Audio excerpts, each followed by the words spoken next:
بسم اللہ الرحمن الرحیم۔ بے شک تمام تعریفیں اللہ کے لیے ہیں۔ سامعین کرام السلام علیکم۔ سامعین کرام، اس ویڈیو میں آپ لوگ دیکھیں گے خلیفہ چہارم حضرت علی رضی اللہ تعالیٰ عنہ کے متعلق۔ اس ویڈیو میں آپ دیکھیں گے ان کا مکمل پورا نیم کیا تھا، ان کا نسب، شجرہ نسب اور ان کے خاندان کی مکمل معلومات آپ دیکھ پائیں گے آج کی اس ویڈیو میں۔ تو سامعین کرام، اس سے پہلے کہ ہم ویڈیو کا باقاعدہ آغاز کریں، میں اپنے سامعین کرام سے گزارش کروں گا کہ جو لوگ ہمارے اس چینل کی ویڈیو کو پہلی بار دیکھ رہے ہیں وہ اس منفرد تاریخی چینل کو سبسکرائب کر لیں اور ساتھ موجود بیل کے نشان کو، گھنٹی کے نشان کو ضرور دبائیں تاکہ آپ لوگوں کو ہماری روز نئی ویڈیو کا نوٹیفیکیشن مل سکے، آپ ہمارے ویڈیو کو بر وقت دیکھ سکیں۔ سامعین کرام، ہمارے چینل پر جاری اسلامی تاریخ کا جو سلسلہ چل رہا ہے اس میں آج آپ لوگ خلیفہ چہارم حضرت علی رضی اللہ تعالیٰ عنہ کے متعلق پہلا پارٹ دیکھ رہے ہیں۔ سامعین کرام، اس سے پہلے آپ نے ہمارے اس چینل پر پہلے خلیفہ حضرت ابوبکر صدیق رضی اللہ تعالیٰ عنہ کے متعلق بھی مکمل تاریخی ویڈیوز دیکھی تھی جو تقریباً 27 پارٹ پر مشتمل تھی،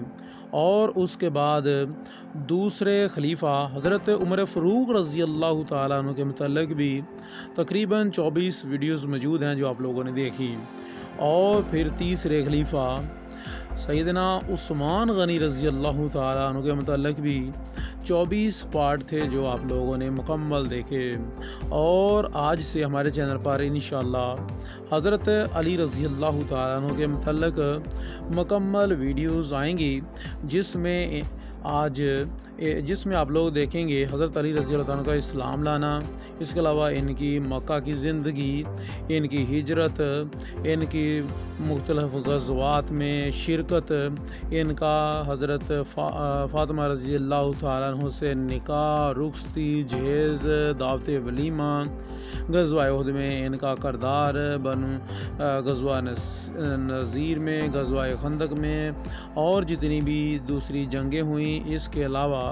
ان کی زندگی میں انہوں نے اور کون کون سے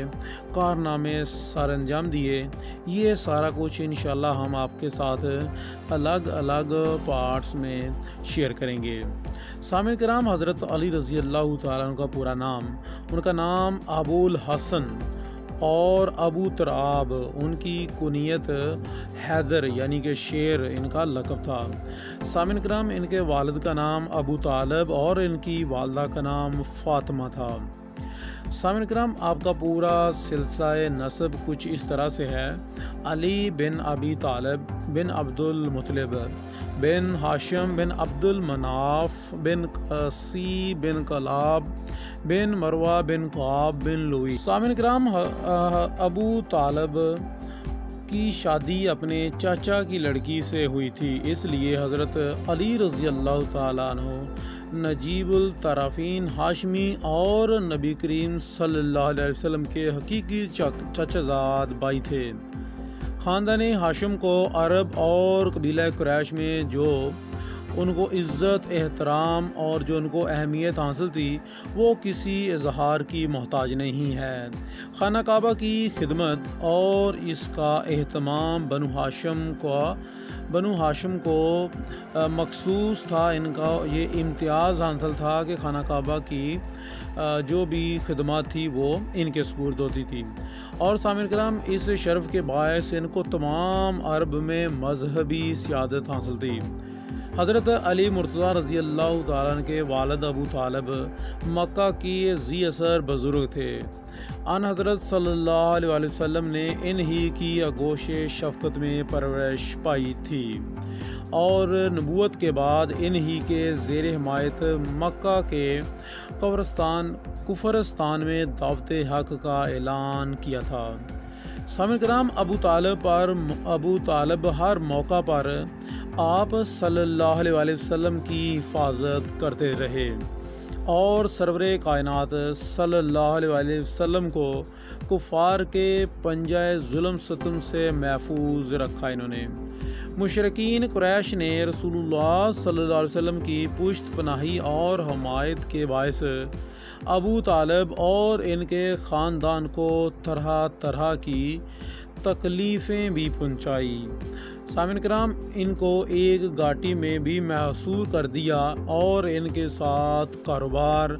اور لین دین بھی بند کر دیا تھا، یہاں تک کہ شادی بیاہ کے تعلقات بھی منقطع کر لیے، کھانا پینا تک بند کر دیا۔ الغرض ہر طرح سے ان کو پریشان کیا گیا، مگر اس نیک طبیعت بزرگ نے آخری لمحہ حیات تک اپنے عزیز بھتیجے کے سر سے دست شفقت نہ اٹھایا۔ نبی کریم صلی اللہ علیہ وسلم کی دلی آرزو، دلی خواہش تھی کہ ان کے چچا ابو طالب کا دل نور اسلام سے منور ہو جائے، اور انہوں نے اپنی ذات سے دنیا میں محبت وہی صلی اللہ علیہ وسلم کی جو خدمت و حمایت کی، اس کے معاوضے میں ان کو نعیم فردوس کی ابدی اور لامتناہی دولت حاصل ہو۔ سامعین کرام، اس لیے ابو طالب کی وفات کے وقت نہایت ہی اصرار کے ساتھ کلمہ توحید کی دعوت ان کو دی گئی۔ ابو طالب نے کہا، عزیز بھتیجے، اگر مجھے قریش کی طعنہ زنی کا خوف نہ ہوتا تو نہایت ہی خوشی سے تمہاری دعوت قبول کر لیتا۔ سیرت ابن ہشام میں حضرت عباس رضی اللہ تعالیٰ عنہ سے ایک روایت ہے کہ نزاع کی حالت میں کلمہ توحید ان کی زبان پر تھا، مگر یہ روایت کمزور ہے۔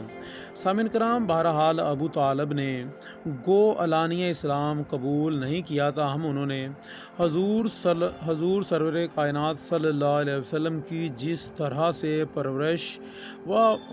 کی اور کفار کے مقابلے میں جس قدر انہوں نے استقلال کے ساتھ آپ کی حمایت کا فریضہ انجام دیا، اس لحاظ سے اسلام کی تاریخ میں اس کا نام ہمیشہ شکر گزاری اور احسان مندی کے ساتھ لیا جائے گا۔ سامعین کرام، ہم آپ کے ساتھ جو بھی معلومات شیئر کرتے ہیں وہ تاریخ کی کتب سے شیئر کرتے ہیں، اور یہ سارا کچھ تاریخ کے اندر درج ہے۔ سامعین کرام، حضرت علی رضی اللہ تعالیٰ عنہ کی والدہ حضرت فاطمہ رضی اللہ تعالیٰ عنہ بنت اسد نے بھی حضرت آمنہ رضی اللہ تعالیٰ عنہ کے اس یتیم معصوم کی ماں کی طرح شفقت و محبت سے پرورش کی تھی۔ سامعین کرام، مستند روایات کے مطابق وہ مسلمان ہوئیں اور ہجرت کر کے مدینہ گئیں۔ ان کا انتقال ہوا تو رسول اللہ صلی اللہ علیہ وسلم نے کفن میں اپنی قمیض مبارک ان کو پہنائی اور قبر میں لیٹ کر اس کو متبرک کیا۔ لوگوں نے اس عنایت کی وجہ دریافت کی تو فرمایا کہ ابو طالب کے بعد سب سے زیادہ اسی نیک سیرت خاتون کا ممنون احسان ہے مجھ پر۔ سامعین کرام، حضرت علی رضی اللہ تعالیٰ عنہ آپ صلی اللہ علیہ وسلم کی نبوت سے 10 برس پہلے پیدا ہوئے تھے۔ ابو طالب نہایت ہی قصر العیال اور معاشی تنگی سے نہایت ہی پریشان تھے۔ قحط و خشک سالی نے اس مصیبت میں اور بھی اضافہ کر دیا، اس لیے رحمت للعالمین صلی اللہ علیہ وآلہ وسلم نے اپنے محبوب چاچا کی عثرت سے متاثر ہو کر حضرت عباس رضی اللہ تعالیٰ عنہ سے فرمایا کہ ہم کو اس مصیبت و پریشان حال میں اپنے چاچا کا ہاتھ بٹھانا چاہیے۔ چنانچہ حضرت عباس رضی اللہ تعالیٰ نے حسب ارشاد جعفر کی کفالت اپنے ذمہ لی اور نبی کریم صلی اللہ علیہ وسلم کی نگاہ جو تھی وہ حضرت علی رضی اللہ تعالیٰ عنہ کو پسند کرتی تھی، چنانچہ وہ اس وقت سے برابر حضور نبی کریم صلی اللہ علیہ وسلم کے ساتھ رہے، یعنی کہ ابو طالب کے 2 بیٹے حضرت جعفر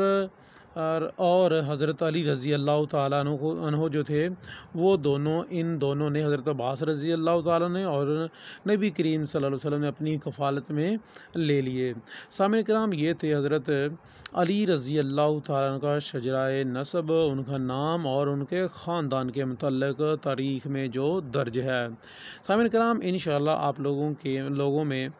کے ساتھ شیئر کریں گے اس کے بعد کہ حضرت